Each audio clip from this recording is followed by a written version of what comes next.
네, 안녕하세요. 달팽이 주식 채널 신하브로입니다. 우리 모두 예상은 다 했겠지만 어젯밤 썩 좋지 않은 소식이 한 가지 있었어요. 물가와 고금리 때문에 지금 참 빡빡한 시대인데 어젯밤 미국의 물가 지표, 이 CPI라는 지표가 발표가 됐단 말이에요. 이 결과는 참담했습니다. 또 한 번의 금리 인상 발작 버튼이 될 수도 있을 것 같은데 빠르게 같이 공부해 보러 가시죠. 화면을 보시면 이해가 빠르실 거예요. 어젯밤 미국의 물가가 발표가 됐습니다. 이 결론부터 말씀드리면 좋지가 않아요. 이 CPI는 3.7%로 예상치보다 높았고요. 근원 물가는 겨우 예측치에 부합을 했습니다. 우리가 매일 공부했던 것처럼 여전히 물가라는 거, 이 인플레이션이라는 녀석이 정말 끈적끈적한 상태였어요. 여전히 쉽게 내려갈 생각을 하고 있지 않았습니다. 일각에선 그래도 이 정도면 선방한 거 아니냐 이렇게 보는 분들도 계시더라고요. 뭐 맞는 말이긴 합니다. 아시다시피 8월 그리고 9월에는 어땠어요? 유가가 또 많이 상승을 했던 달이었잖아요. 그러니까 물가를 떨어뜨리는데 방해 요인이 됐단 말이에요. 그나마 9월 막지주부터 조금씩 유가가 진정이 되긴 했는데 이전에도 설명을 드렸지만 이 유가라는 게 경제에 참 독이 될 수도 있고 득이 될 수도 있는 참 양날의 칼 같은 녀석이거든요. 유가가 오르면 물가에 많은 영향을 주게 돼요. 유가가 오르면 에너지 가격이 오르니까 CPI 상승으로 이어지는 꼴이죠. 전 세계 에너지 소비의 3분의 1이나 차지하는 녀석이 유가기 때문에 절대로 무시할 수가 없습니다. 예를 들어서 유가가 상승하면 어떻게 되겠어요? 휘발유든 경유든 LPG든 연료 가격이 오를 가능성이 높잖아요. 그럼 사람들은 평소보다 이제 운전을 할 때 더 많은 돈을 지불하게 된단 말이에요. 다른 데 지출할 돈이 적어지는 거겠죠. 그러니까 기업이라고 다를까요? 마찬가지예요. 기업들의 수익성도 감소하게 돼요. 이 유가가 상승하면은 기업들이 이제 평소에 쓰던 운송비가 있을 거 아니에요. 근데 그 평소에 쓰던 운송비보다 더 많은 운송 비용이 들어갈 거고 또 유가가 오르면 석탄이나 이런 원자재 가격도 같이 상승을 한단 말이에요. 그럼 또 기업들 생산 비용에도 영향을 미치게 되겠죠. 그러니까 예시를 좀 쉽게 설명을 드리자면 이런 거예요. 자동차 회사가 하나 있다고 가정해 볼게요. 근데 차 나와라 뚝딱 하면 또 이게 차가 나오는 건 아니잖아요. 기업도 이따 우선 차를 만들어야 되겠죠. 차를 만들려면 뭐가 필요해요? 뭐 예를 들어 플라스틱도 필요하겠고 또 이렇게 창틀에 들어가는 고무도 필요하겠고 유리도 필요하겠고 그러니까 다양한 원자재를 통해서 차를 제작을 하잖아요. 근데 이 원자재 가격이 오르면 또 어떻게 되겠어요? 네, 맞아요. 평소보다 더 많은 돈이 들어가게 되는 거예요. 식품을 만드는 기업도 마찬가지입니다. 뭐 농약이든 비료든 화학 제품이든 모든 사용을 해서 식품을 제조하게 될 텐데 유가가 오르면 이런 원자재들의 가격도 그렇고 운송 비용까지 늘어나는 꼴이다 보니까 평소보다 더 많은 돈을 지출하게 돼요, 기업도. 그럼 또 제품 가격을 높여서 우리들한테 판매할 수밖에 없을 거고. 그러니까 이런 식으로 물가를 자극하는데 유가란 녀석이 굉장히 좀 많은 영향을 주게 됩니다. 어쨌든 미국은요, 1년 넘게 이 물가 지표 CPI를 2%대까지 낮추기 위해서 금리를 지금까지 계속 공격적으로 올리고 있었던 거예요. 하지만 어젯밤 이 물가 지표가 발표되고 나서요, 올해 안에 금리가 한 번 더 인상될 거란 전망에 이게 또 힘이 실려버렸습니다. 그것도 무려 87%나 되는 이 압도적인 수치의 전망이에요. 한마디로 이거죠. 다음번 미국이 이제 금리를 결정하는 회의, FOMC 회의죠. 이게 이제 11월 초에 바로 열리거든요. FOMC 회의가 열리게 되는데 만약 11월에 다음번 회의 때 미국이 금리를 올리지 않더라도 금리를 동결하더라도 이제 다다음번 회의도 있을 거 아니에요. 그러니까 올해 12월이겠죠. 12월에 한 번 더 미국이 금리를 올릴 가능성을 시장이 굉장히 높게 보고 있다는 뜻이에요. 이게. 그러니까 지금도 높은 금리인 5.5%인데 여기서 한 차례 더 상승하게 되면 이제 미국 금리는 5.75%가 되게 되겠죠. 얼마 차이가 나지 않으니까 뭐 신경 쓸 필요 있냐? 다행인 거 아니냐? 뭐 이렇게 생각하실 수도 있겠지만 불안한 건 따로 있어요. 이 미국이 더 이상 금리를 올릴 수 있는 환경이 금리를 더 올릴 수 있는 폭이 적어졌다는 거죠. 그만큼 지금이 높은 고금리는 분명하다는 거고요. 최근 1년 넘게 금리만 올려서 이제 경제를 좀 인플레도 떨어뜨리고 좀 경제를 연착륙시키려고 했던 미국이 이제 앞으로 더 이상 꺼낼 카드가 한 가지 정도 좀 없어지고 있다는 뜻이 되거든요. 그러니까 물가는 여전히 끈적하고 높은 상황인데도요.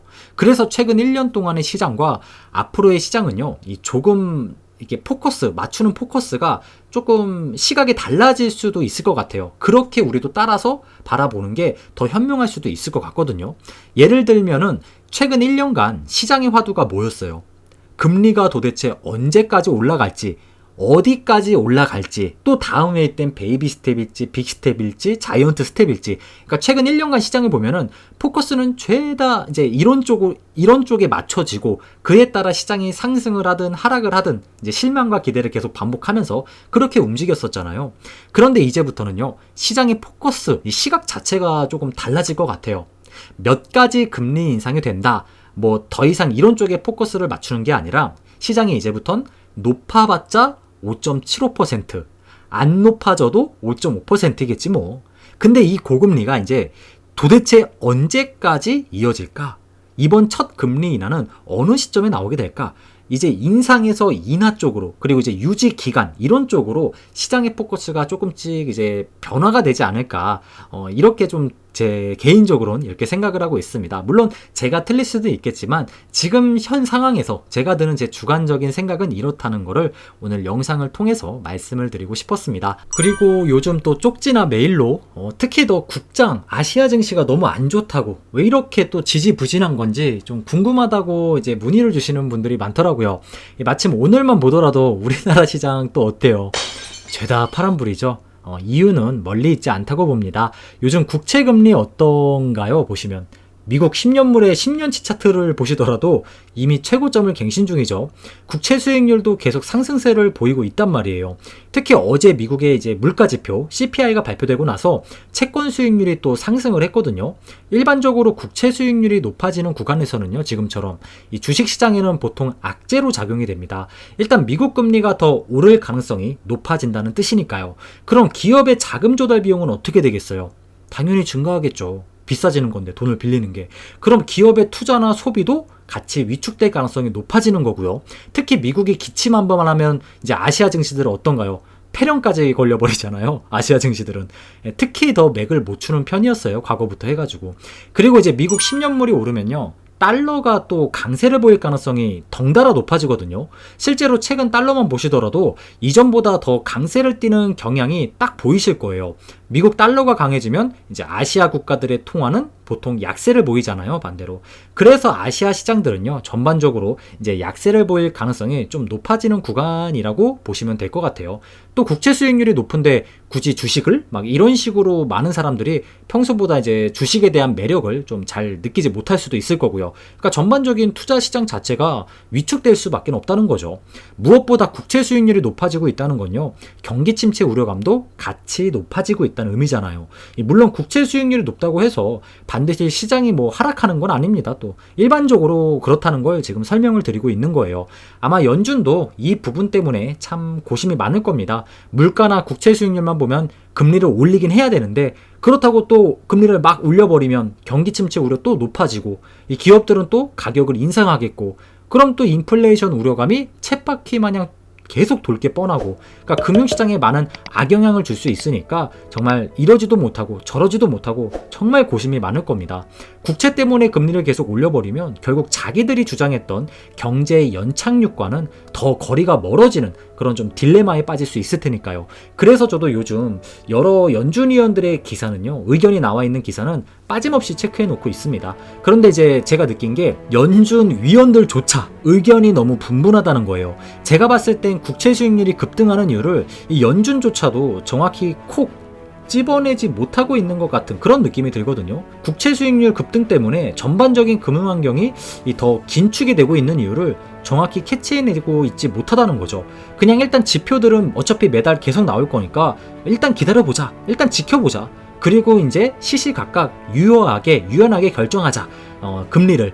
연준은 지금 이런 상황인 것 같아요. 일단 오늘은 우리들한테 정말 중요한 지표인 물가 지표, 또 마침 어젯밤 발표가 돼서 이 정리를 같이 해드리면서 전반적인 현재 시장에 대해 좀 설명을 드려봤는데요. 어떠세요? 조금이라도 도움이 되셨을까요? 도움이 되셔야 저도 참 보람이 있을 것 같습니다. 오늘도 끝까지 시청해주셔서 진심으로 감사드리고요. 행복한 하루 보내시고 다음에 또 유익한 영상으로, 도움이 될 수 있는 영상으로 찾아뵙도록 하겠습니다. 좋아요와 구독, 알람 설정까지 부탁드릴게요. 행복한 하루 되시기 바랍니다. 감사합니다.